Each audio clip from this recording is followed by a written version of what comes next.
అందరికీ తెలిసినటువంటి ఒక కుక్క కథ. ఒక కుక్క తనకు దొరికిన మాంసం ముక్కను పట్టుకుని తన ప్రయాణంలో తను వెళ్ళిపోతుంటే దారిలో ఒక కొల కనిపిస్తుంది. కొలను దగ్గర ఆగి చూసినప్పుడు దాని యొక్క నీడను కుక్క చూస్తుంది. దాని నీడను నీటిలో చూసినట్టే కుక్క కలిగినటువంటి ఆలోచన ఏంటంటే, దాని నోట్లో ఉన్నటువంటి మాంసం మొక్క నాగని తెలియక నీటిలో ఉన్నది ఏదో నా కొత్త మాంసం మొక్క దొరుకుతుందని చెప్పి ఏం చేస్తుందంటే నీటిలో దూకి ఉన్న మాంసం మొక్కను కోల్పోతుంది. ఇదంతా కూడా అందరికీ తెలిసినటువంటి స్టోరీ.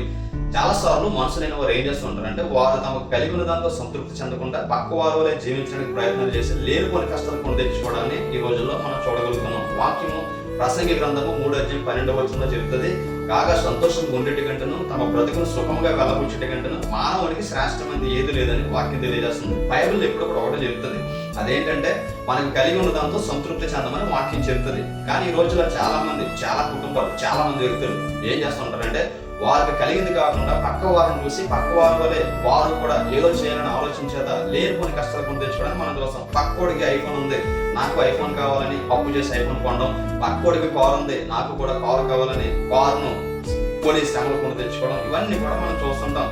ఎప్పుడైతే మనం మనలా కాకుండా పక్కోడిని చూసి పక్క వాడిలో జీవించాలనుకుంటాం, అప్పుడే మన కష్టాలు మనం కొని తెచ్చుకుంటాం. కాబట్టి వాక్యం ఎప్పుడు కూడా ఒకటే చెబుతుంది, నీవు సంతోషంగా ఉంటే నీకు కలిగిన దాంతో సంతృప్తి చెంది సంతోషంగా ఆనందంగా జీవించమని దేవుని యొక్క వాక్యం చెబుతుంది.